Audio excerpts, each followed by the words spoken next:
бір қайыршы болған екен. Сол қайыршы жүрген тұрған жерінде жақсылық қылсаң өзіңе, жамандық қылсаң өзіңе, маған бір қайыр садақа бер деп жүреді екен. Бір ауылдың ішін аралап жүріп, бір ауыз сөзді айта береді екен. Жақсылық қылсаң өзіңе, жамандық қылсаң өзіңе, маған бір қайыр ихсан жасаңдар деп айта береді екен. Содан бір әйел, күйеуі бар, баласы бар, бәрі сапарға кеткен. Соларды күтіп, жалғызсырап, жабығып жүр. Сөйтіп жүргенде жаңа қайыршы көшеден өтіп баратып, бір мазасын алады. Дауысы құлағына жақпайды. Сөйтеді да бір таба нан болады, сол бір таба нанның ішіне у қосады да, мынаның бір үнін өшірейінші мына қайыршының деп, сабырсыздық қып, жамандық ойлайды. Сөйтіп жамандық жасағысы келіп, жаңа қайыршыны шақырып алады да, мә саған деп, бір таба нанды беріп жібереді. Ол нанды алады да қайыршы қоржынына салады. Сөйтіп ауылдан сыртқа шығып, келесі ауылға жол жүріп бара жатқан кезде алдынан керуен шығады. Әлгі керуен сондай жолда қарақшыларға тоналған, қиналған, арып ашқан, өздерінің баратын еліне жете алмай қиналып келе жатқан керуен екен. Сонда жаңа керуендегі бір кісілердің аш екенін көреді да, бұл жаңа қолынан, қоржынынан нанын алып, жаңа бір түйенің үстінде отырған екі адамға береді. Олар нанды жейді да сол жерде тіл тартпай қайтыс болады. Жұрт шу ете қалады. Сөйтеді да, кім өлтірді дейді, жаңа бір қайыршы жүрген осы жерде деп. Бәрі жүгіріп барып қайыршыны тауып алып келеді. Сөйтіп қайыршыға не істедің десе, нан бергем дейді.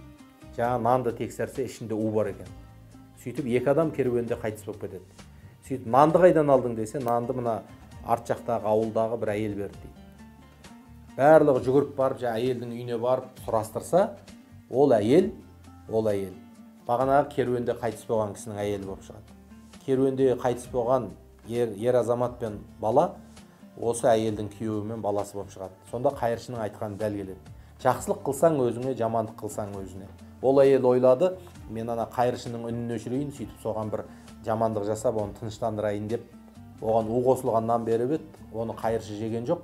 Анау сапардан үйіне жете алмай, қарны ашып қиналып келе жатқан күйеуі менен баласы жеп, әйелінің жаман ойынан, зұлымдығынан, арамдығынан екі адам өмірмен қоштасты. Бұл бабаларымыз айтып кеткен аңыздар, осы әңгімелердің де жобайына, нобайына қарап отырсаңыз, жақсылық міндетті түрде алдыңыздан шығады. Жамандық та тура солай біздің алдымыздан шығып отырады екен. Тағы бір наубайшының әңгімесі есіме түседі. Үлкен қалалардың бірінде үлкен нан зауыты бар екен. Білесіздер, үлкен нан зауытындағы пештер де өте үлкен болады. Ол пештердің ішінде адамдар жүріп, жаңағы қамырларды формаға салып, пештердің ішіне орналастырып жүреді. Содан әлгі наубайшы өз аузымен айтқан әңгімесі екен. Сөйтіп жүрген кезде бір күні наубайшы соңғы адам болып қалып кетіп, пештің ішінде қалып, бір нәрсені күйбеңдеп жүрген кезінде пештің есігі сарт етіп жабылып қалады. Пештің есігі сарт етіп жабылып қалады. Ол автоматты түрде жасалынатын пеш болса, сонымен айналып келгенде пештің ішінде бұл қалып кетеді.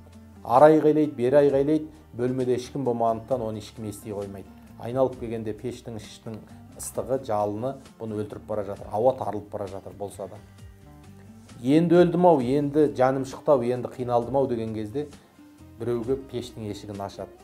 Сөйтсе, жалпы ғимараттың қарауылы бар екен, сол қарауыл келіп ашады. Бұны аман сақтап, алып шығып сыртқа сөйлеседі. Сонда жаңа пештің ішінде қалып кеткен наубайшы сұрайды: сен неге келіп пештің есігін ашып мені құтқарып алдың? Есіңе қайдан түстім? Ондай нәрсе ойыңа қайдан келді? Пеште біреу қалып кетті ма деген. Күнде тексермеуші едің ғой дегенде, бұл былай деп айтады: мен осы ғимаратта нан пісіретін наубайханада қанша жылдан бері қарауыл болып жұмыс жасаймын дейді. Сол кезде байда, бағлан да, жай қызметші де күнде қасымнан өтіп жатады. Маған елдің бәрі сәлем бере бермейді. Мені біреу елейді, біреу ескермейді дейді. Ал бірақ сіз дейді, күнде кіріп келе жатқанда сәлем беретін едіңіз маған дейді. Күнде шығып бара жатқанда сәлем беретін едіңіз.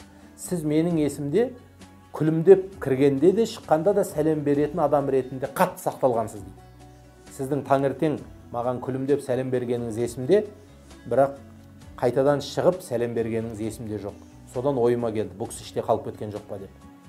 Сөйтіп келіп мінекей пешті ашсам, расында сіз ішінде қалып кеткен екенсіз дейді.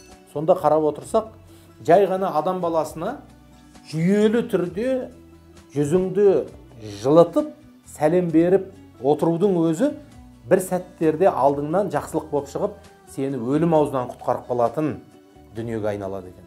Біз мән бермеуіміз мүмкін. Кей бір адамға ассалаумағалейкум деп өтіп кетіп жүрміз. Ал ол адам тура сол сәтте бір жылы көзқарасқа, біреудің жылы сөзіне, жылы сәлеміне мұқтаж болып тұруы мүмкін. Немесе сол нәрсе есінде қалып, тағы бір жерде сіз жайында біреу сұрағанда, сол бір жылы сәлеміңіз үшін ғана, ол жақсы адам ғой деп сіз жайында куәлік беруі мүмкін.